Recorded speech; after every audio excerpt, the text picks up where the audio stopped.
Hey everyone, welcome to another episode of A Gentle Introduction. So in this one, which is going to be now episode 10, we're going to dive a little bit deeper into Ollama options and a few other clever things you can do with prompts in Ollama. If you haven't watched any of the Ollama episodes in the series, I do encourage you to go back. At the very least, I would go back one episode to episode 9, where I go through and walk through this sort of Ollama sandbox, if you like, and I talk about different endpoints, the generate endpoint, the chat endpoint, the where are we? What else have we got here? The show endpoint for showing model information, and then things like the endpoints for the list of models and the endpoints for the loaded models, and then an endpoint to get the Ollama version. So all the various endpoints and how you can very simply interact with them.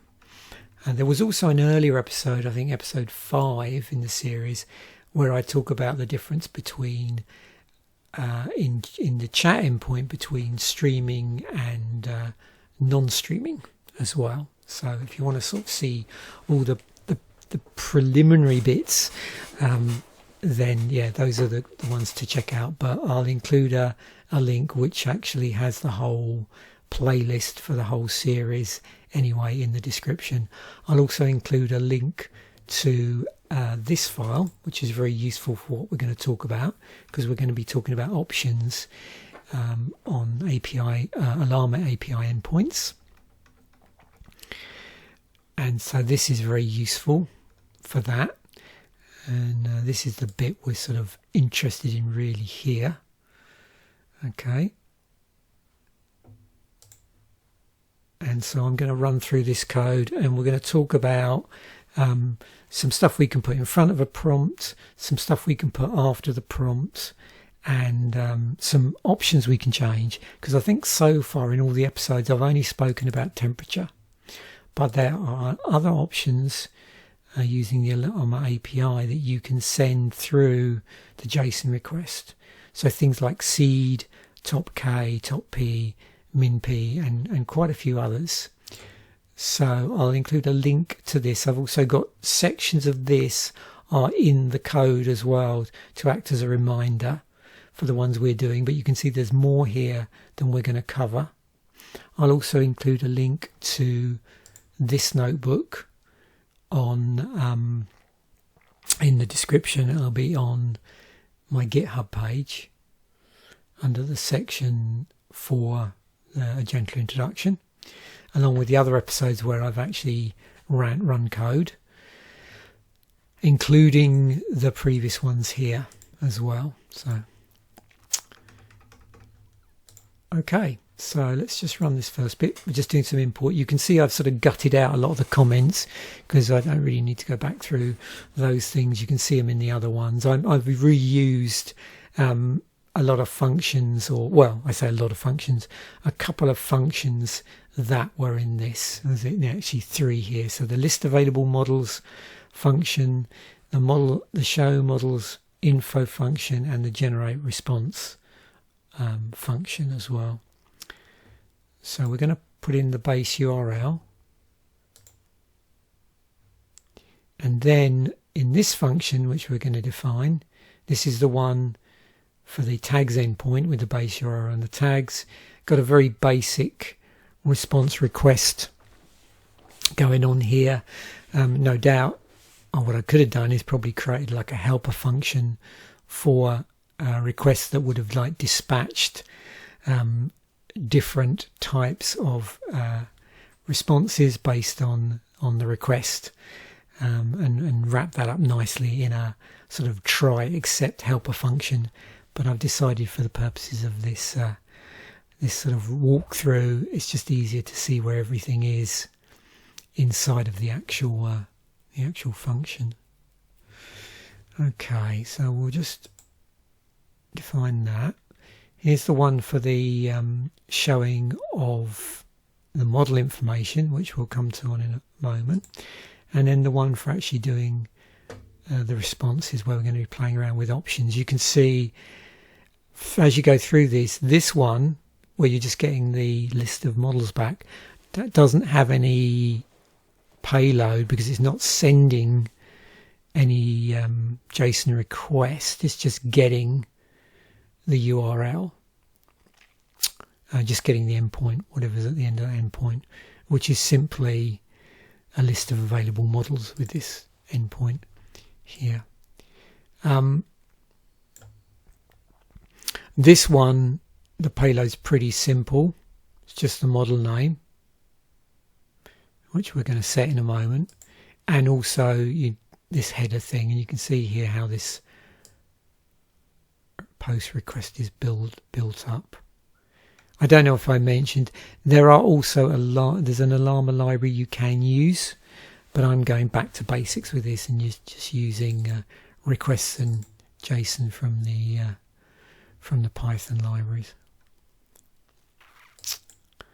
And then this one, which is a generate response, you can see larger payload because we need to give it the model, the prompt, and whether or not it's being streamed. In this case, we're not streaming anything. We're just going to wait for the result. We're not going to catch it as it comes out.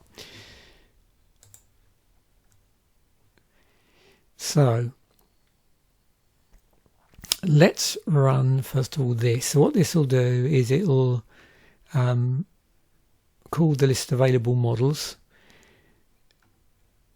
with no URL fed into it.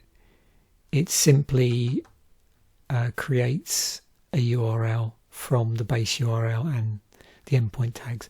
So you can override it if you want to. If it was a different endpoint there when you call the function, by putting in an argument. So there we go. So we've got the it's a bit of a cleanup here. So we're going through pulling out the appropriate key from our JSON response, in this case models, and then that models key has a list of models in it, but we only need the name bit. There's a whole load of other stuff in there. So we're going to iterate through that, do a bit of Python idiomatic shenanigans. We're going to get back a list of names, and then we're going to take off the colon latest at the end. Doesn't really add anything to our table really at this point. And then we're going to sort that. So that's what that is doing. Remember, and I don't know if I've shown you this before, so if I bring up this, you can do stuff like this at the command prompt. Okay, that sort of thing.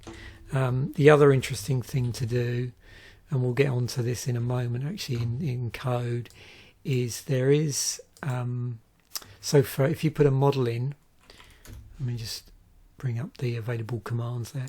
So if we do llama and then show,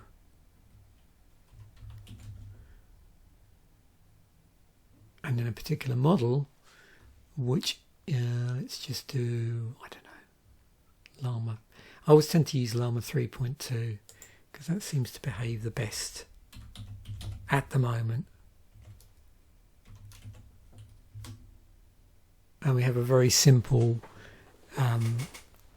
one there. This here represents something called a where is it at the top? The model file. This model file here. So what I think you can do, let's just go back and check this. Oops, is, let me try this. Ollama show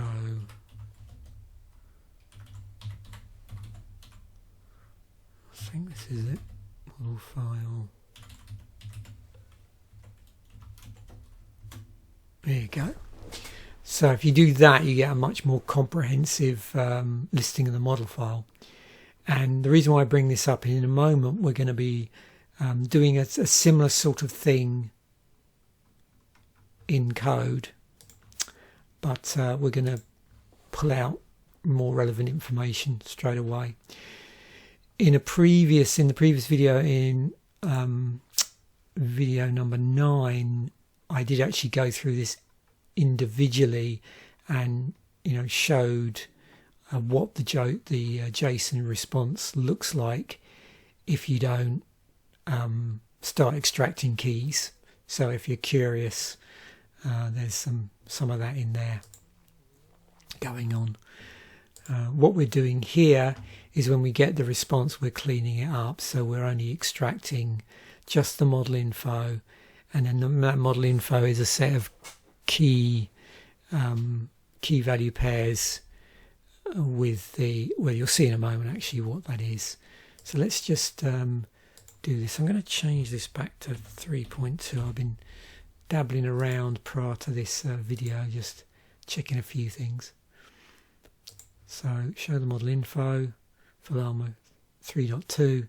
So there we go. So we pulled the model info key. The value in there in turn is a set of key value pairs with this information in here. Just to show you what happens if we pick something like DeepSeek R1, which we do have on this system or have installed, as you probably saw from the list, as long as we pick something on the list.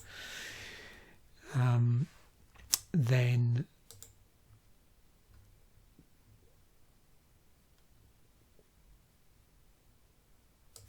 what's gone on there? Let's try that again. There we go. Didn't click it properly. There we go. There's the model info there. And you can go through and you can pull all sorts of key value pairs from this particular response. Once you take a look at the raw JSON response, if you like. And it's quite fun to have a play around with that and see the different parameters and various other things on a model, and see where it sort of came from, what its architecture is. It could be quite revealing. So if you might recognise some of the others. So Phi 3 would be the Microsoft one, I believe. Trouble is, I've been flicking backwards and forwards with these models so much, I get so confused which is which. Yeah, and then Gemma, if you do Gemma 3,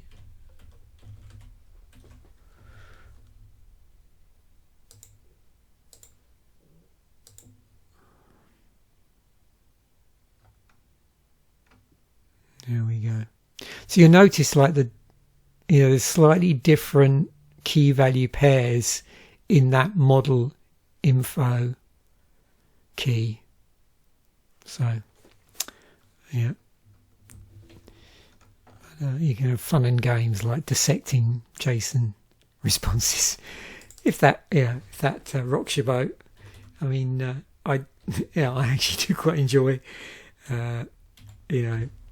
stripping out JSON responses, and sometimes rolling your sleeves up and like raw dogging JSON responses manually, which I wouldn't recommend doing. It's much nicer to have a library to do it for you. Okay, so now we get down to the main attraction. So you can see here, and I've alluded to things like pre-prompts, contextual prompts in previous weeks.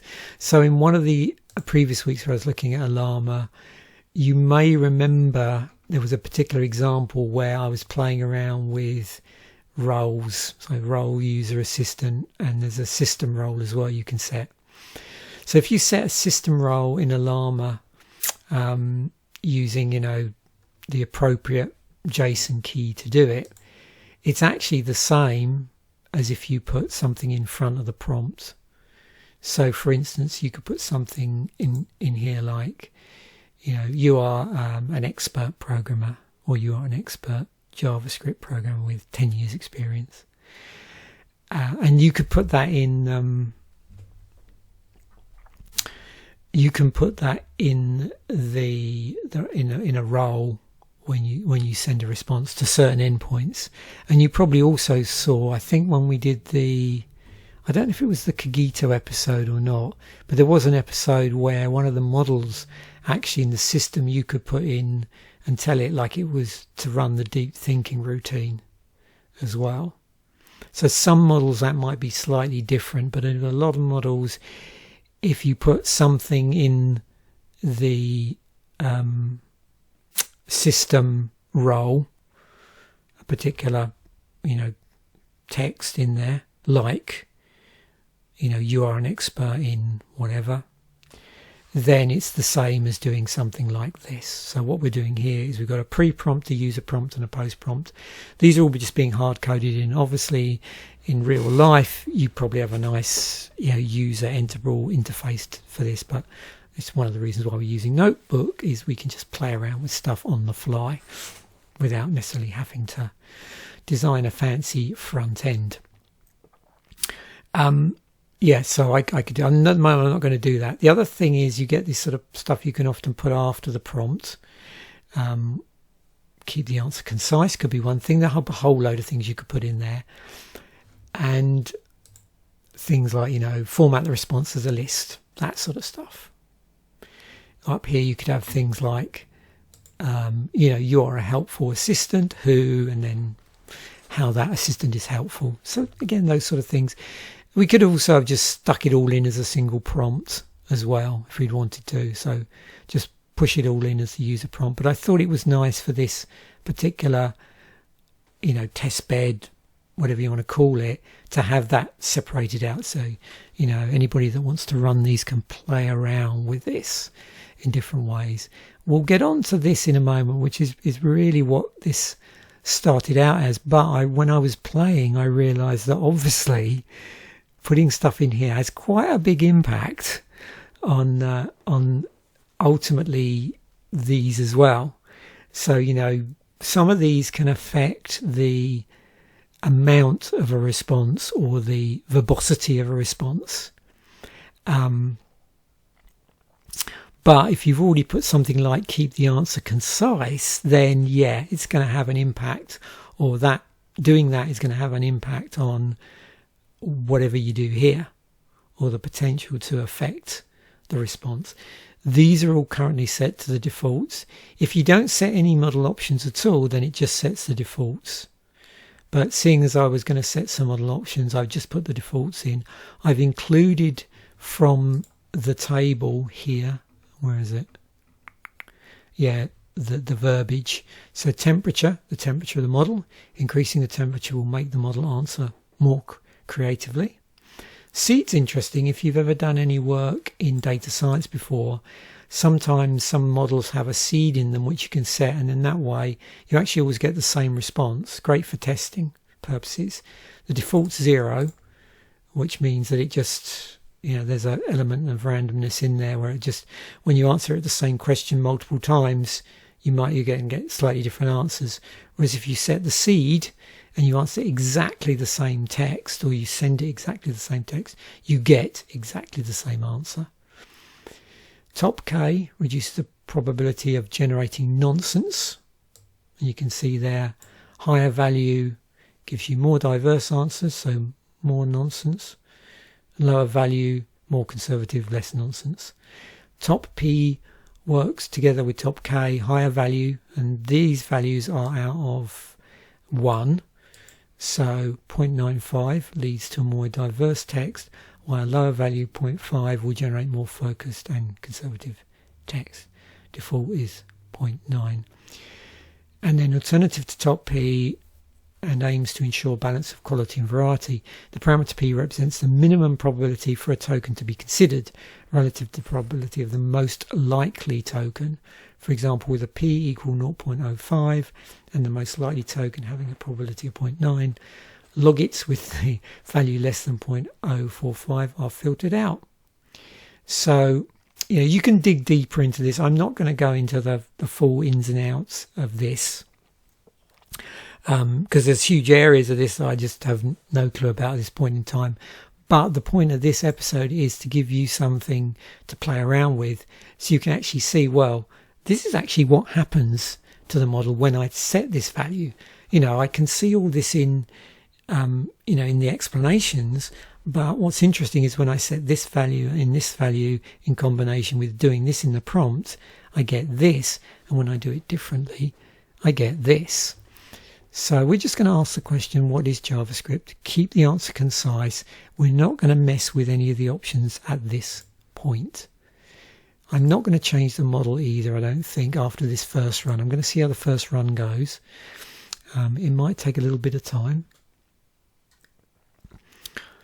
So temperature on this particular platform is 0 to 1. You might find if you use Google Gemini, it's 0 to 2.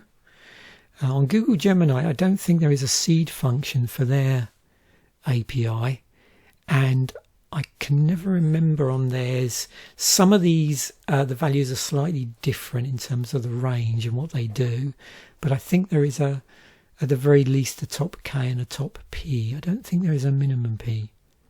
Okay, there we go, very succinct. So what happens if I don't tag that onto the end of the prompt?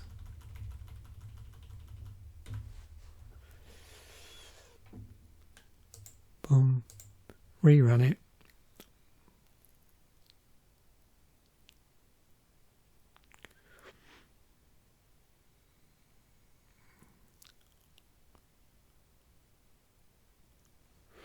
So this is obviously going to take a little bit longer. If we were using a thinking model like DeepSeek R1, or I was on Gemini using the thinking models, it could take even longer potentially, although generally I find when I'm using the Gemini API, it's a hell of a lot faster than what I've got here. But it is nice to be able to play around with local models, and it is a lot easier for me to do these demos because I don't have to sort of hide away the API keys because there aren't any like there is on Gemini. So there you can see that, big difference there just by messing around up here. If we did something like you are a helpful assistant,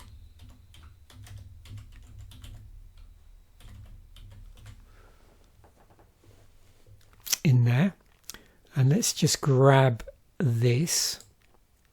Often when I'm doing some of these programs, I'll put in a handy dandy function that lets me just save this to an MD file. I particularly do that if I'm using like a single HTML file with JavaScript, CSS, and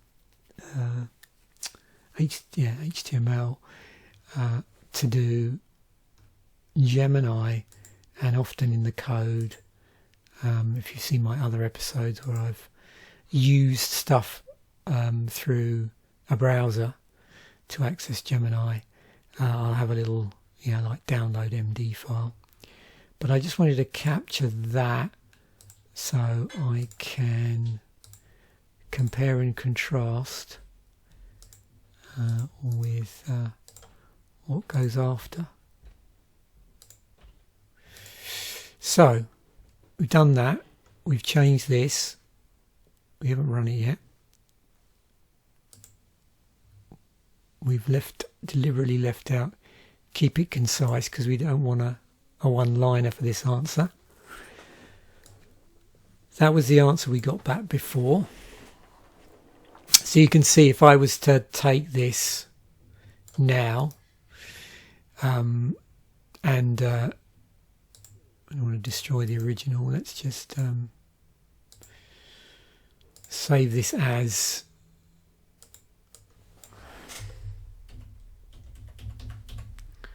answer 1.md.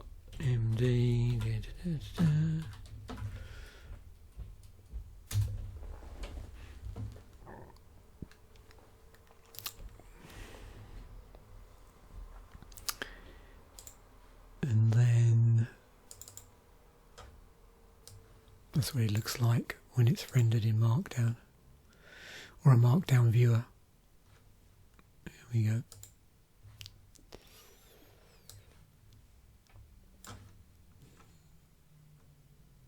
So there we go.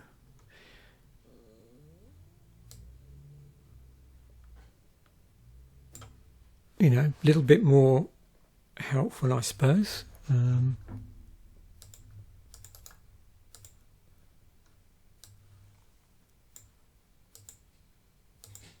What did I do there? Is that exactly the same?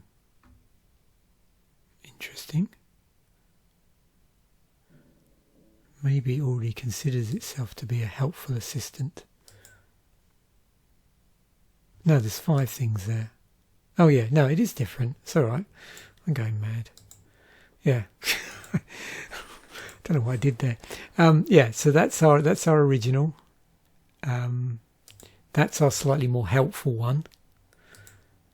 So let's just try something now. We'll keep this helpful pre-prompt for the moment, and then we'll start to play around with some of this stuff. But what I was going to do the first thing we'll do is let's try setting a seed. So let's just set the seed to 40, see what happens.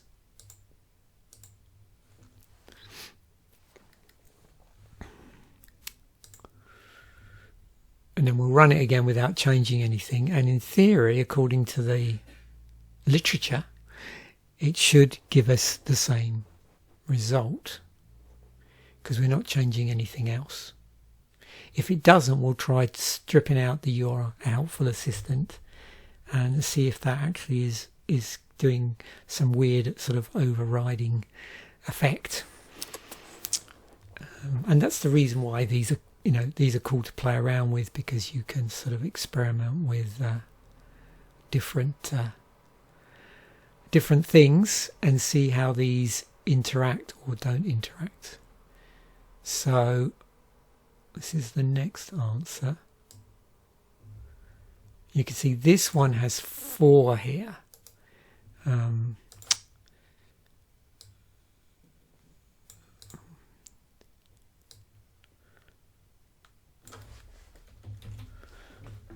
Okay.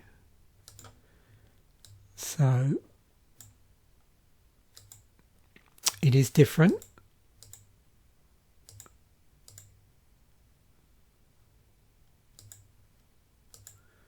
So each is different from the other one, but what should happen is if we run this again, it should be identical. So run that. What I should have done is run them with seed 0, shouldn't I? One after the other. But I've run this enough time to know that when you do run the same prompt twice, and you haven't been messing around with the seed, then it does actually come back with different answers each time, or subtly different answers.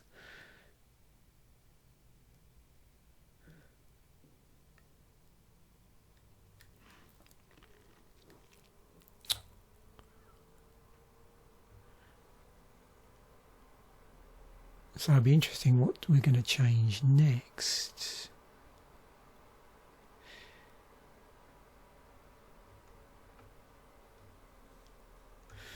Okay.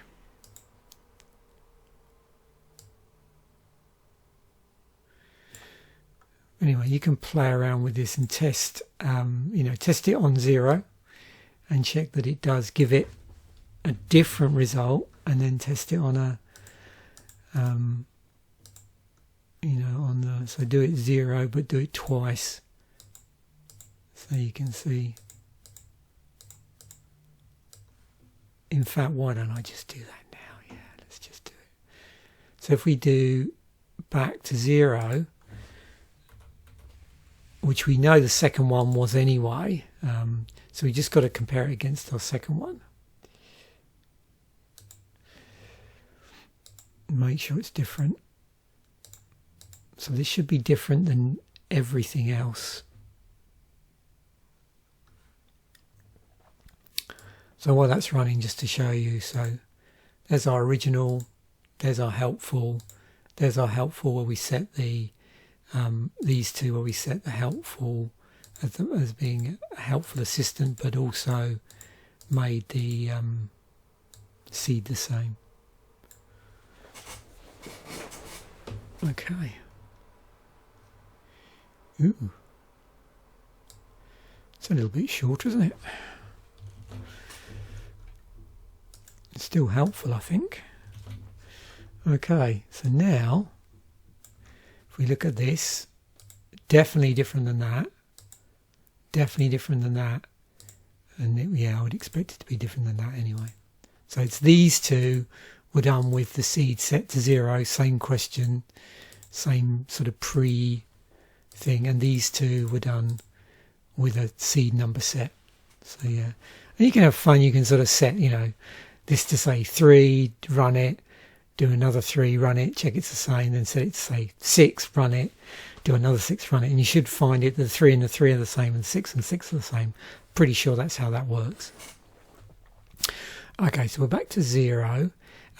Adjusting the temperature, I did do that in a previous episode here, but let's just do it anyway while we've got this sort of just set up for consistency. So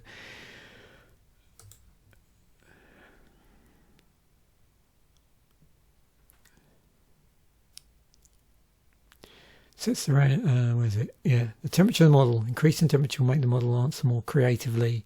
Default is 0.8. I think the range is between 0 and 1. If you set it over 1, it still accepts it, but I think it just pushes it back, you know, floors it, whatever you call it. It restricts it to 1. Yeah, so.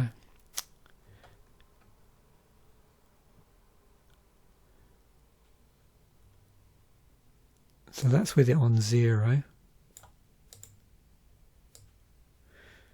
0 temperature. I probably could have set up a little bit better for this actually with some extra helper functions, but never mind. Okay, let's just do 1,000.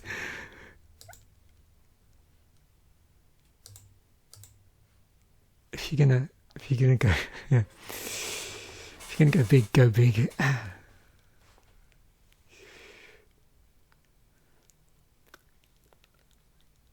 Yeah, I'm pretty sure it caps off at 1, and like I said, the Google Gemini one, I know it caps off at 2. So.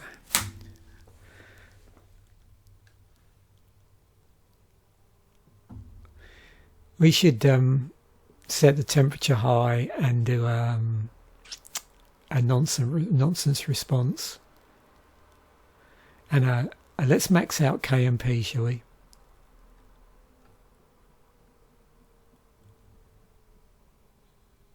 I'd be happy to help you.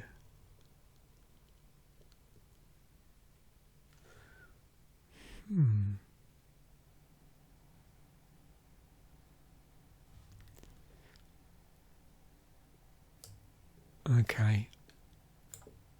Interesting.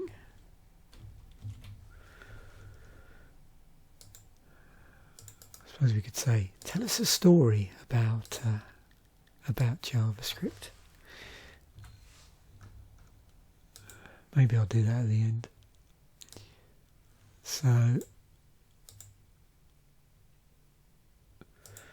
that's the difference. So that's with temperature set low, temperature set stupidly high.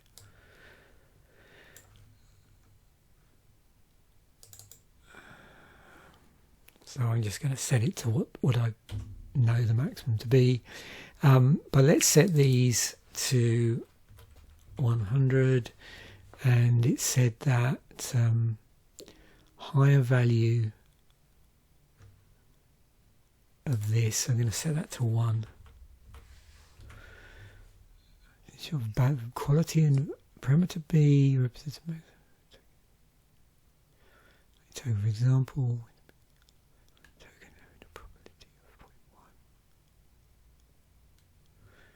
Defaults to 0. So we'll play with that. We'll max these out, and then we'll have that set to oh, what was I going to say? Yeah, we'll set that to to 1. So we do a couple of run throughs.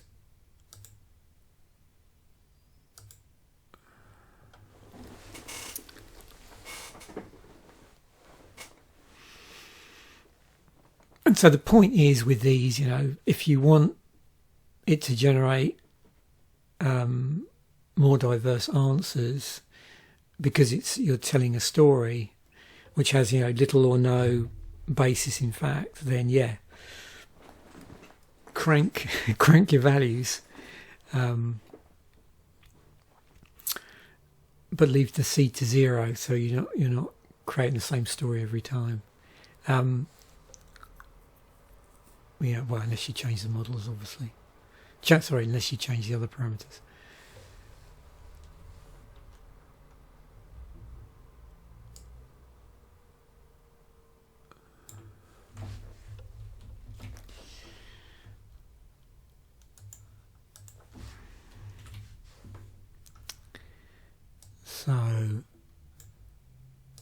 So with sort of everything maxed out, you are sort of also seeing a sort of increase in the response. So what we'll do is we'll put this at 1, and then we'll do something in a moment. I won't say what I'm going to do. Don't want to spoil the surprise. Let me just check the wording of what I want to use.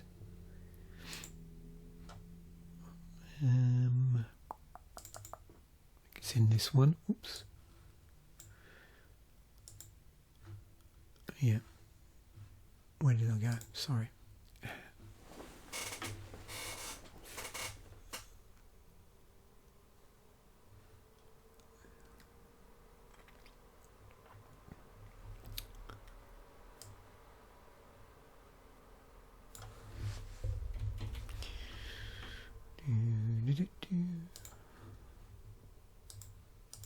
I love playing around with this sort of stuff. It's always interesting to see when you play around with parameters, like what sort of different results you can get. So you could, you're in, we're doing this in Python, so of course we could do some clever things here, like we could save off the answers each time and then do some sort of analysis between the text to see how similar or not similar they are, that sort of stuff. Yeah, so that's the beauty of being in a notebook in Java, in Python, is there's lots of interesting data shenanigans you can do outside of just using the LLM to sort of compare the results. Now what I wanted to do, and we might as well do it, is see what happens when we go keep the answer concise and start playing around with the model options.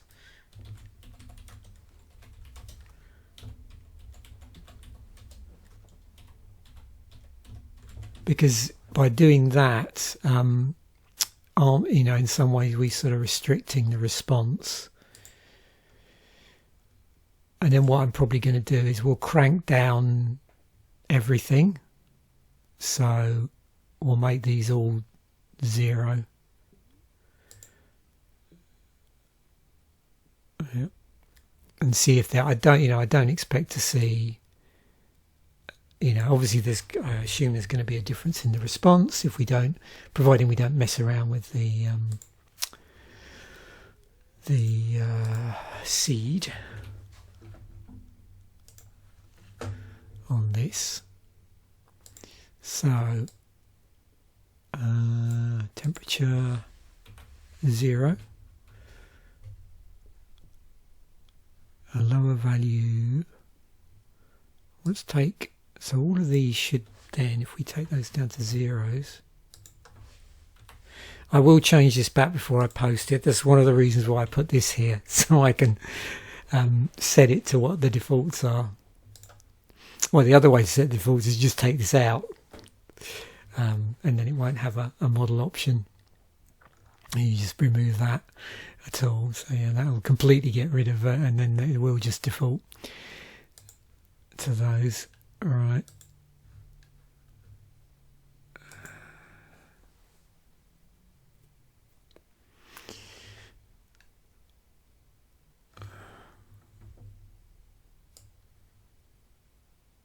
I don't expect to see a massive change here.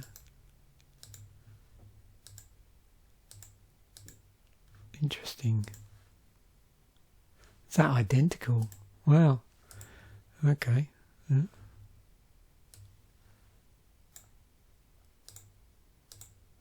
If I did that right.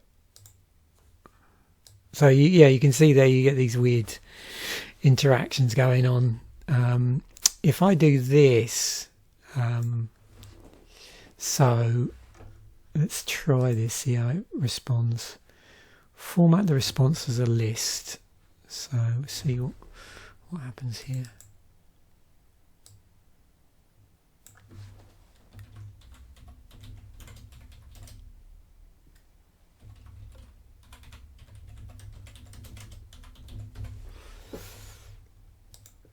Maybe I didn't say please.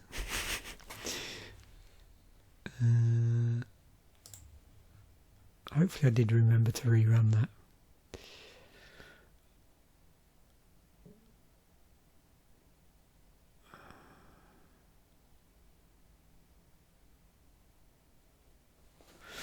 But anyway, you can play around with these yourself if you spotted that I did something stupid, which, yeah, isn't unusual.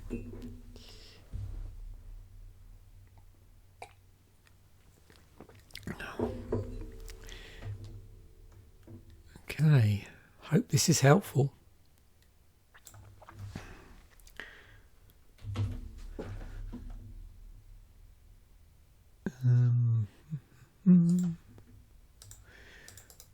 Right, so what should we do? Max these out again. Let's just set that to 100.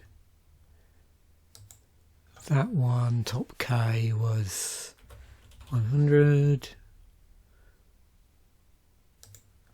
That was, assuming that can take one. And that one,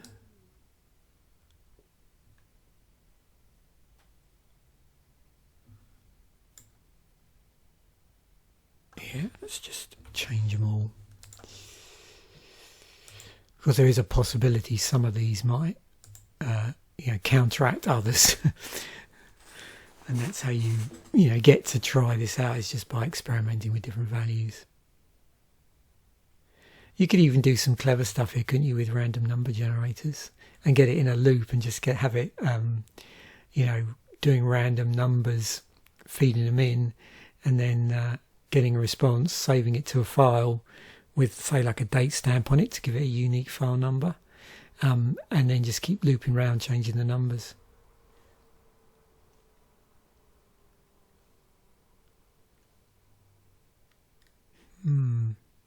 That's curious.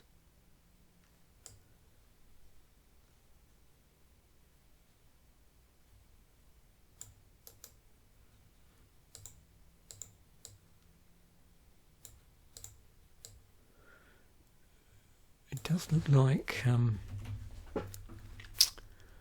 wonder if, yeah, they're identical, aren't they? Interesting. Let's just take that out. Take that out. So it looks like definitely certain things in your prompt, if this is correct, can have a really big effect on this. So we'll try as a last couple of experiments here, doing it with these values maxed right out, and then crank down again. I will do one more. If it turns out the same, I'll just try setting this to 0 and see if it's the minimum P that's causing the problem. Because like I said, I haven't quite got my head round how these values all sort of interact. So that was really the point of creating this sheet and doing this episode, was to give me a reason to do that and force me to actually do it. Okay. So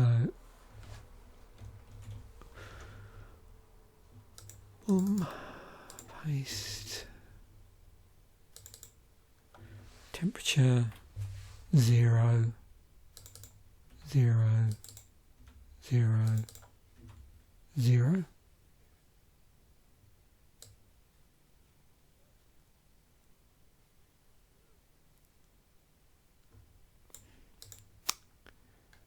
Boom, boom.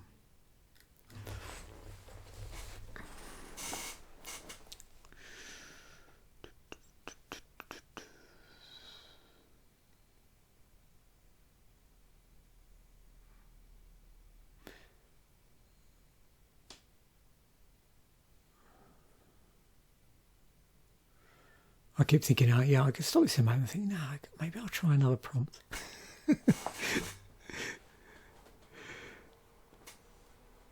Maybe I should try something else, see what happens. Like, tell me a story about JavaScript. Now that, hopefully, if you were playing around with these. This is very peculiar. So it's now, that is identical.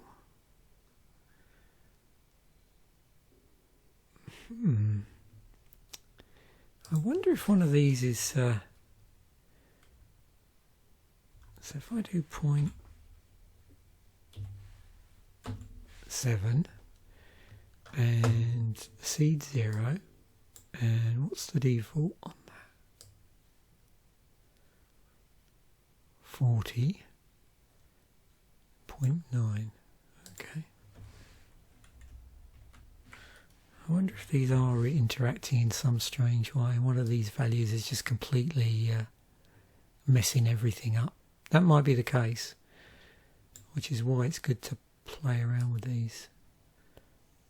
That was 0.0.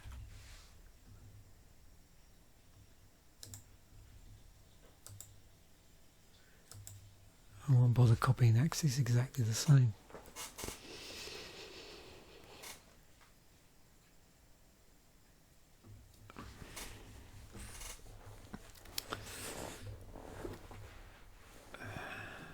Well, I certainly didn't expect the video to turn out like this, but I'm going to keep it anyway. I'm not going to try and reshoot this because, like I said, the whole point was me trying to get my head around like what do the different values do and what happens if you do set values to certain extremes.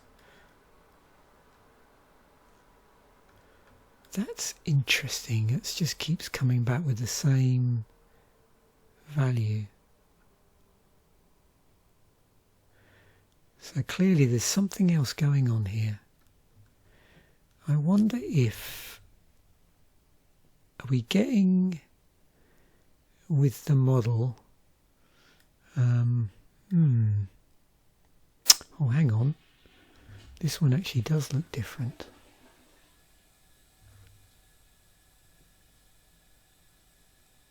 Yeah.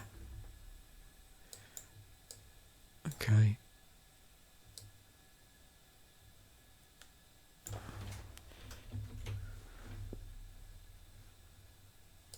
Yeah, spoke too soon. Yeah. Wonder if the other one was also different and I just didn't spot it. Yeah, you can see down there it changes. Interesting. Yeah, definitely something to play around with. So maybe I'm just going mad. I think it's because I was looking at making that mistake of looking at the end and thinking they were the same. Yeah, so if I do something like this,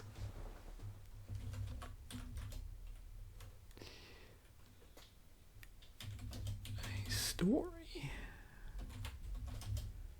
about JavaScript. So what we'll do, let's try 0, So everything at 0.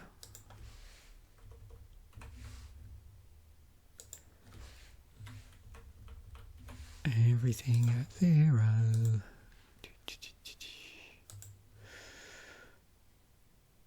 I didn't really want to put the question mark in there, but never mind. Because now I've changed it. I'll leave the question mark in there. Let's leave the question mark in there. Be consistent for science, so because we only want to change these values. Tell me a story about JavaScript. No, for the answer. I won't.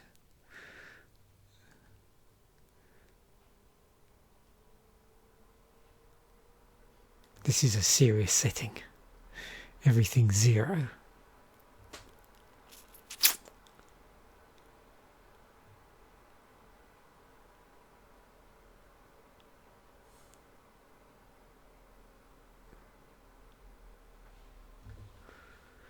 Come on.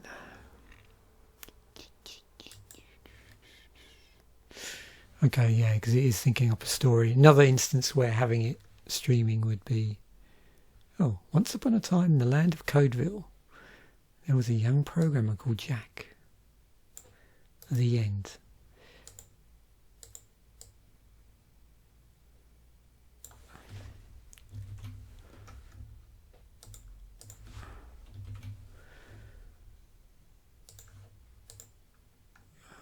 So let's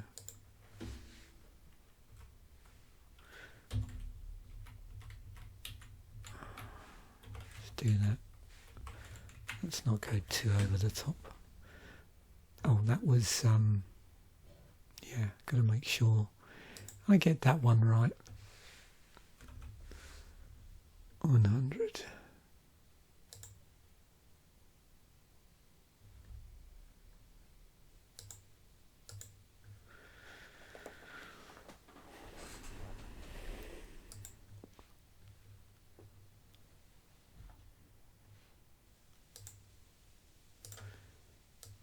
So while that's generating, this is what we have.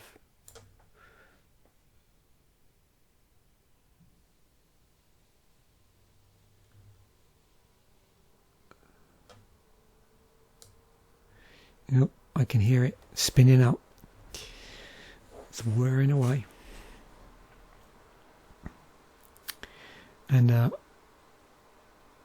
probably shown you this before, but you know, you can, what is it, Ollama, I'm trying to remember what it is, Ollama PS, yeah, so it shows you what's running at the moment. There we go.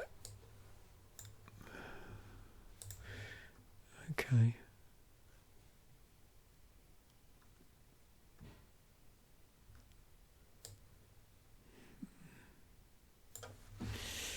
The other thing with this as well, of course, is that I am using fairly small models to do this.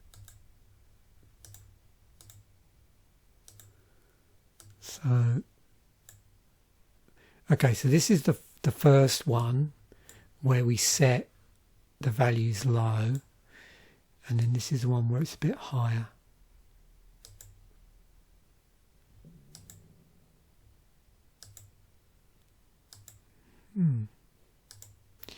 Anyway, yeah, something to definitely play around with.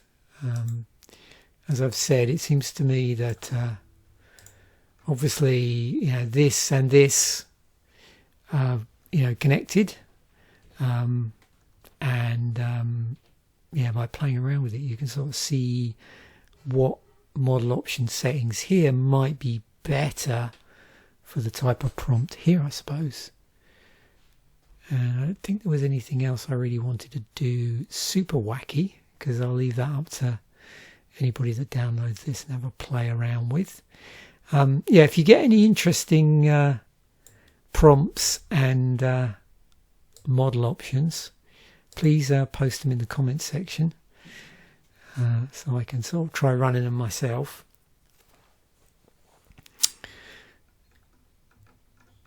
Yeah. Okay. I think I'll call it a end of a video there. So thanks once again for watching. Bye for now, and I will catch you in a future video.